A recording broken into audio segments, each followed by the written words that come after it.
Hello there, Taurus. Welcome. So, I feel like the energy for this month is a continuation of last month's reading. And if you found that last month's reading resonates with you, you might want to, listen to this video or watch this video in its entirety. And then for others of you, I hope this month finds you well, and then I hope that, this reading is helpful either way and that it resonates with you. When I was shuffling out this spread, I didn't see an image, but when I started the recording, this is the second attempt at recording for you guys, I saw a screw, okay? It's a pretty big screw, it's like the size of my finger, it's long. And then there's a lug nut, and it's being screwed into the wood, okay? Like a wood panel.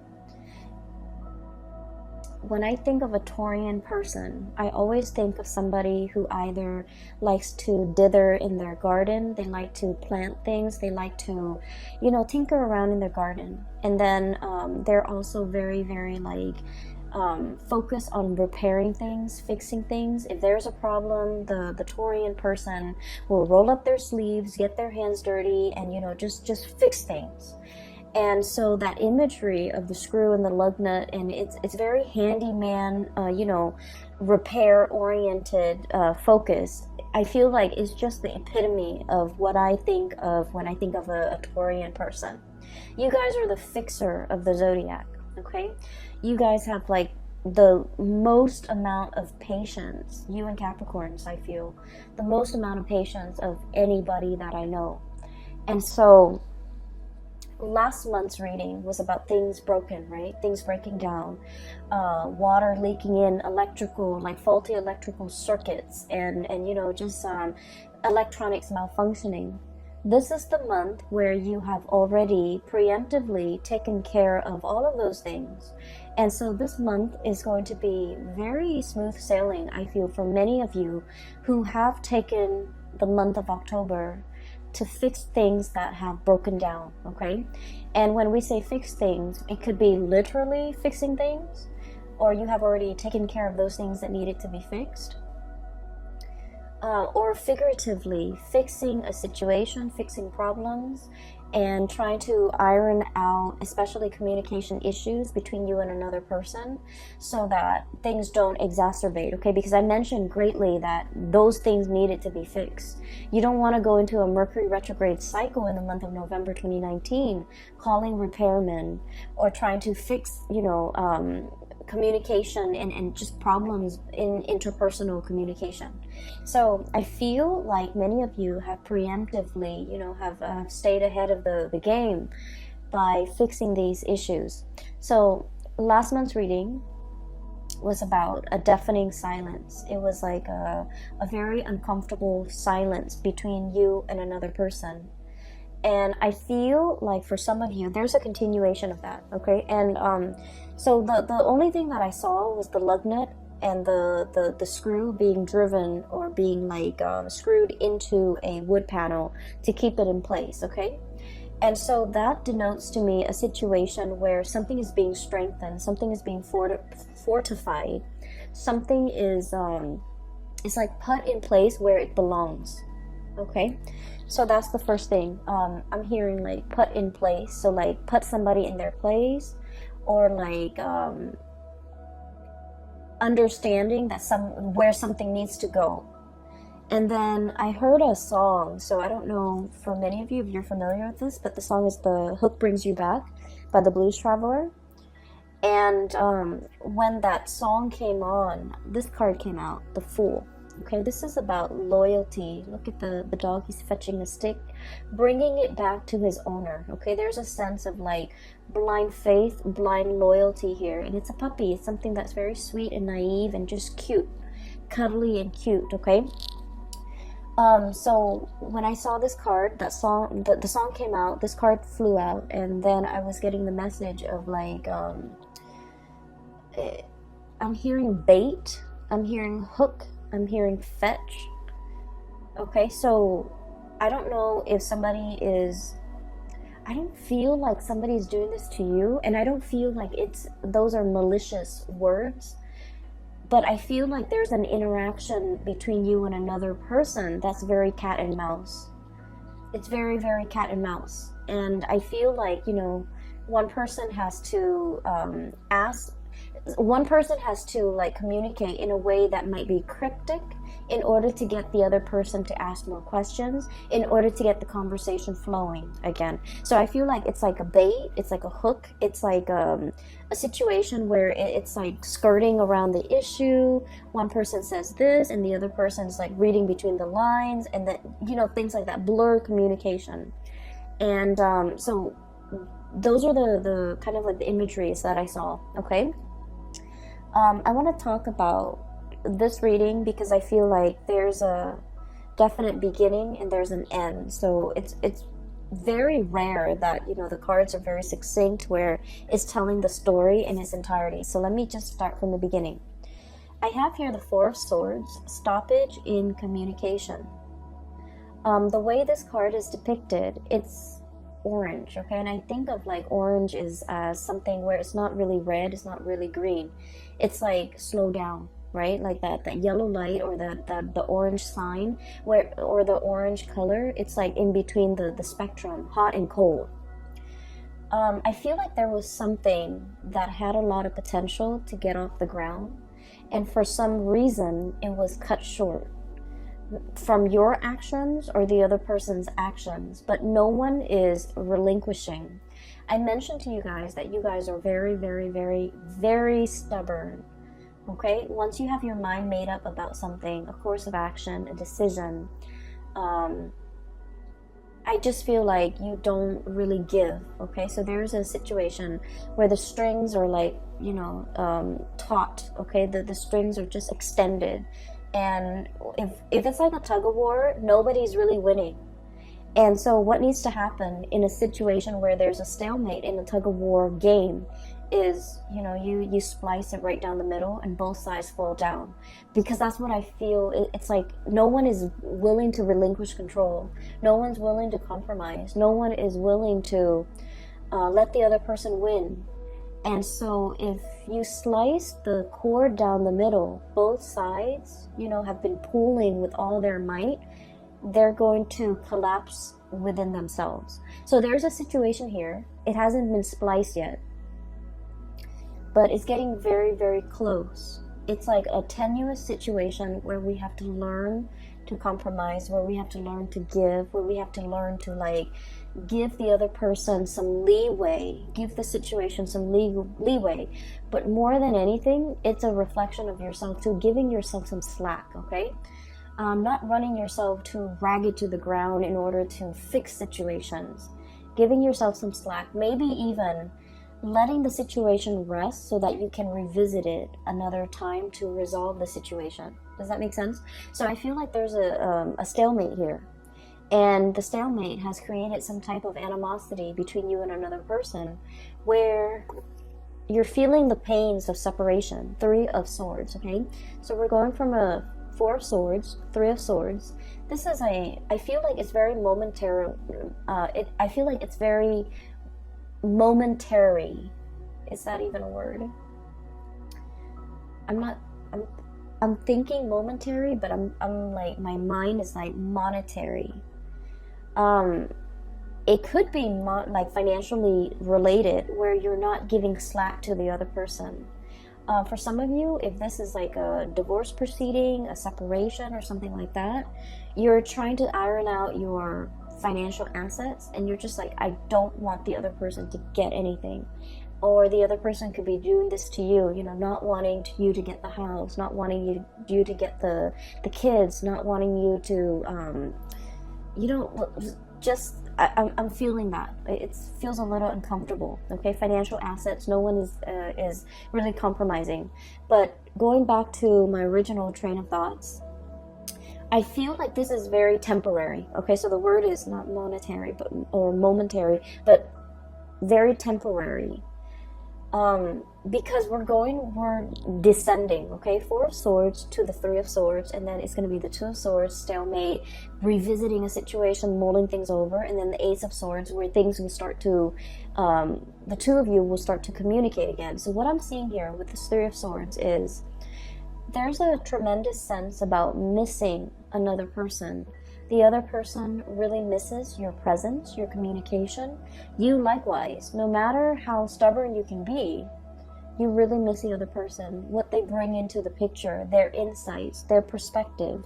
You really miss the perspective that the other person brings into the picture. You might have a problem, and then they would say something that makes your problem seem very, very minuscule. Okay? Not that they try to belittle you or downplay your problems. It's just they have a really high vantage point. Okay, so for example, if you're complaining, and like I said, they're not downplaying your problems. They're not brushing them off. They're not belittling whatever you have to say. I don't see that. I just feel like you're dealing with someone who sees the bigger picture. Okay, so for example, if you're just like, oh my gosh, I came to work 10 minutes late today, I slipped through the door, and I'm worried that my boss is gonna find out. They might have a habit of saying like, well, your boss trusts you, so even if you come in 10 minutes late, they're not going to question you, or they're not going to think the worst of it. It's like they know how to exactly what to say to make the problems seem very minuscule, to wave the problems away, and to kind of like calm your nerves and calm your worries.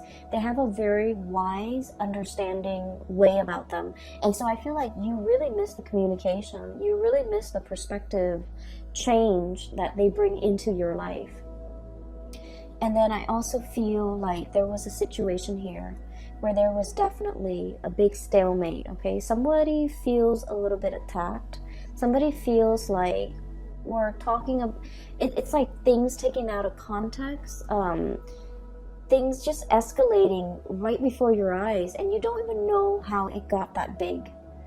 And so I feel like, I'm seeing almost like a balloon where it just balloons out of control and it needs to be popped. Okay, so the question needs to be popped, or like the circumstance, the distance needs to be bridged between the two of you, or there's something here where the communication will start up again. I feel like we have here the 7 of Cups. In the traditional Rider-Waite deck, this is like, online type of communication. There might have been a stoppage in communication when it comes to, the things that you do online, okay? Text messages even. I'm hearing Skype, and I'm also hearing like emails and things like that, okay? And so you might be wondering what the other person is doing. You might be, trying to look at their social media, at their online forums of communication, to see what this person is up to see who they're with, to see, what do they have going on in their life? What are they up to? What are they doing? And things like that. So I do see a little bit of a remote spying, because I feel like there are pains and pangs of separation, and, wanting to have that communication, wanting to know what's going on, wanting to know what the other person is up to. And so what's happening here is I feel like this situation is going to smooth itself out, because if you have had trouble seeing eye to eye with this 3 of Swords, there's going to be a coming back together, 3 of Pentacles, exchange of ideas, talking about things. So I feel like things are being replaced, okay? So 3 of Swords, not seeing eye to eye. This is a card that's all about like, hey, let's agree to disagree. We know we're never going to see things from the same perspective, but we can build something of value based on our differences in perspective. And so I feel like there's communication here. And this is where I feel like there's a bait, or there's like a hook, or there's somebody trying to pull the other person back in. So all is not lost, okay, Taurus? With this card, I'm sensing like, it's almost like you're either somebody, like a mutual friend, or like a coworker, or somebody's coming into the picture to bring the two of you back together. And out of their sense of loyalty and dedication to that person, I feel like somebody, is showing their sense of loyalty, and they're coming back in, okay? So this is why I mentioned the reading's a little bit difficult, because I feel like it's very cat and mouse. It's very like, we haven't been communicating for a while, and I really want us to be okay again. I don't know how to make small talk. I don't know how to broach the topic. I don't know how to get the other person to come back. And so it's like, let your friends help you. That energy where somebody else that's like a third party, not in a bad way, is coming in and they're coming up with a brilliant idea for a get together, for a conversation starter, for an icebreaker, in order to get the two of you communicating again. Okay, so if you are at a loss of words and you don't know what to say or how to communicate with that person that you've been estranged from, my advice is to ask them something very practical. Ask them something like, hey, I know that you did this before and I have some problems with it. Can I call you so that I can run through it with you? Or can you give me some advice? Or can, I pick your brains? Can I ask you some questions about this topic that you're an expert in? I feel like that's going to get the other person to come back. That's going to open up that channel of communication between you and another person. And I feel like, Taurus, I feel like you're the one doing this to the other person, where you want to communicate with them, you don't know how, and so you're going to, do some type of a bait hook in order to get them to communicate with you.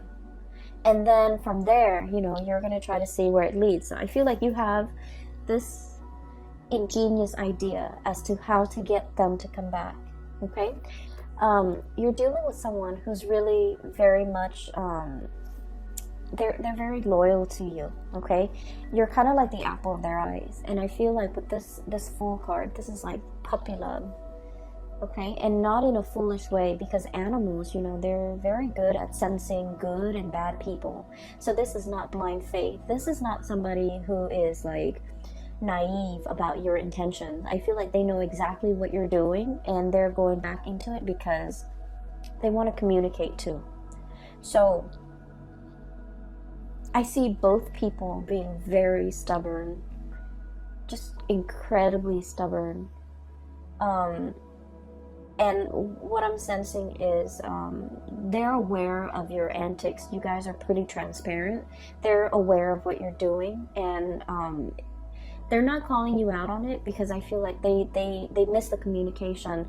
They don't want that distance. They want to bridge that gap, and they do want to communicate with you and come in and see what you have to say. Okay, so I feel like there's a situation here where you feel like you have a brilliant idea as to how to get them talking again, but they already see through it. They see through the facade. They're able to sniff it out, and they're still coming back. So I feel like somebody's coming back under the guise of helping somebody else with something, but it's not really, it's just conversation starter. Okay, so what I feel here is somebody sees your game, somebody knows exactly what you're trying to do, and they're pretending like, on the surface they're falling for it, but they're not really falling for it. They're aware of what you're doing. And likewise, somebody else could be doing this to you, and you are totally aware of their intentions, and you're coming back in because you are anxious to have this communication. Okay, so I feel like the energy is really good, especially in the first 6 cards. Just a little bit of a segue.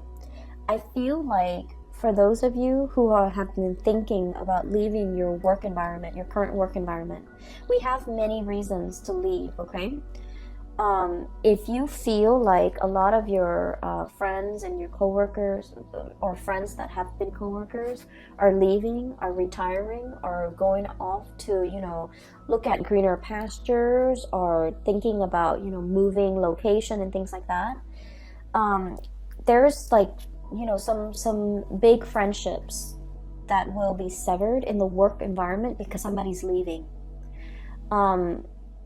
They're leaving not because I do see just a little bit of toxicity in the work environment, and it's the structure. I feel like something is very inefficient. It's not done well, and so I feel like they're leaving because of that, but also because they're scanning the horizon for greener pastures. So I do feel some people are going to be leaving, And then I feel like because you're still around, you're going to be handsomely rewarded for your loyalty to that work environment.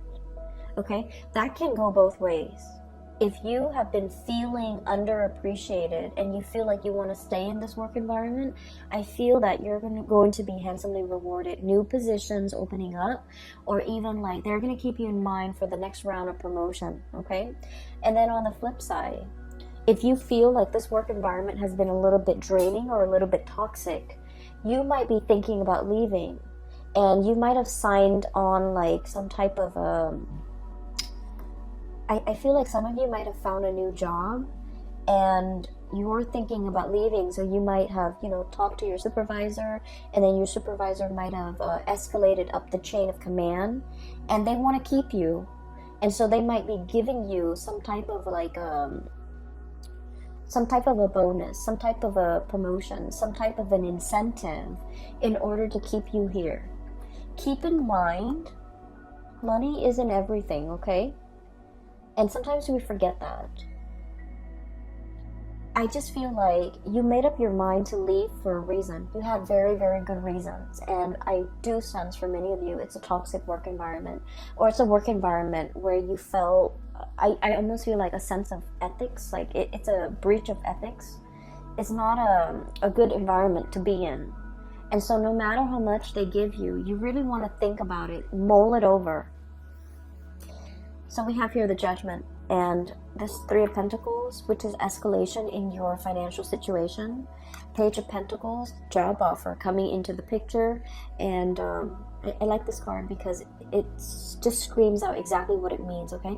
You know how elephants, they make that really loud honking noise with their trunk, I guess? And so this is sort of like something that is very loud, very flamboyant, very noticeable. And it's meant to lure you back in. And so you might have, your own sense of loyalty. You guys are also extremely loyal. And you might be wanting to run back in. But you have to really understand why you decided to leave it in the first place. So even if they're offering you all this incentive, like financial incentive to stay and new positions, the work situation is going to be the same. It's the same environment. Do you still want to stay in it? Or do you see yourself moving on to something or a situation where people are a lot more cooperative, where you're building something of greater value, okay? So you've got some major choices here as well as it relates to your financial life. So I mentioned it's going to be a love reading, and then, all these things spill out. So, it's important to spend this month, November, to mull these decisions over. I don't suggest you might be pressed for time. I do see a situation where there's like patience, but there's also fast moving energy and communication coming in as well. So I feel like you might have a very narrow window of time to make a decision, to submit that, resignation letter, or even telling the new organization when you want to start. So I do see here a situation where it's time sensitive. It's very delicate. And so if you're being offered like an incentive to stay in a situation, you might want to really think about whether or not it is in your best interest, whether or not you're still growing to the best of your capabilities and to the best of your full potential in the current existing relationship or even work situation before you decide to stay in it, okay? Because I do see there are better things on the horizon for you, okay? So having said that, let me talk about the latter part of this month. First of all, we have here the King of Pentacles. This is your energy. And this is a card about, somebody who's very regal, okay? They have a full head of, like, it's a crown. And there's this pentacles in the third eye chakra, overlaying the third eye. So you have a tremendous sense about how to make money, seeing value in things, seeing a person for who they are, seeing a situation for exactly what it is, not mincing words, being very direct and clear with your communication. And you kind of like have really, really keen insights into situations and people. But I feel like in the past, there was a situation here where you were not using your capabilities or not using your powers, okay? And we have here the Page of Pentacles. So this is an escalation, right? Like we're starting with the Page and now we're turning into the King, okay? For some of you, I feel like there was a situation where you had something in your life and you didn't see the full value of it. And I feel like this might have been a love interest, a relationship partner, a significant other, somebody that you cared about. And I feel like you didn't understand. You know, we don't really understand things. We don't really know how much something means to us until we lose it, right? So I feel like in the past you might have been a little bit reckless with this relationship with this person. So the elephant is like rolling the pentacles on its trunk, right? It's very tender, but it's also a very delicate situation. It's a sand dollar. Sand dollars are very fragile and they can fall and crack, okay? And so I feel like there was a situation here where it wasn't handled with great care. It wasn't handled with respect. It wasn't handled with delicacy. It was very fragile, and I feel like it was mishandled. And I feel like this is your energy, Taurus. And I'm sensing now you're starting to see the value in it. You're starting to see the value of this person. You're starting to understand what went wrong. You're starting to put this person first. And you're starting to wear it on your head where it's protected. You're starting to understand this person too. So I feel like there was a situation where somebody might have, outright told you, you're not spending enough time with me. You're not treasuring me. You're not appreciating me. You're not making the time for me. You're not valuing this relationship. And then I feel like they might have exited the picture. And now in the presence, in the aftermath, you're starting to grow and mature from this situation. And you realize everything that they mean to you. And so for some of you, you're in this state where you have, baited and hooked and tried to fetch the other person to come back. And you've successfully gotten the other person to come back. And the situation between the two of you is very delicate, temperance. Pouring the two cups, pouring water from one cup to the other and not letting a drip, fall out. This is a very delicate balance act. And with this butterfly is very fickle. And so when the strong gust of wind comes, it gets spooked and then it'll fly to the next flower. So I feel like you're dealing with a situation where balance and fragility and just things are greatly resting on the balance, okay? The equal give and take. The reciprocity, not taking the other situation or the other person for granted. Not allowing them to, I don't want to say it's about control. I don't feel like it's about control here. I feel like it's treating a situation with delicacy, treating a person with kitty gloves, treating a relationship with with care, okay? And this is great. Because I feel like things have to be fixed. Things have to be worked at. And I greatly feel that you came to this realization, the light bulb moment, illumination, okay, judgment card. It's a giant light bulb. And so a switch has turned on in your mind and you're coming up with great ideas as to how to make this work. You're also coming to the realization because of the absence, because of the yearning, because you're also dealing with someone that you felt like, they had options. They flit around. They have multiple people that they could be with. and you're realizing how important they are to you. And so you're putting them first, okay? They're over your third eye. They're being put like in a place of importance on your head, rather than just, balancing delicately on the trunk where they can fall and slip and crack, okay? So I feel like there's definitely a maturation process where you're starting to understand how much something or somebody means to you, and you're putting in great care, great sensitivity in order to preserve it, to keep it intact. But it's not about control, okay? You've already let go of that past control issues. It's not about wanting to control the situation. It's more just treating it with the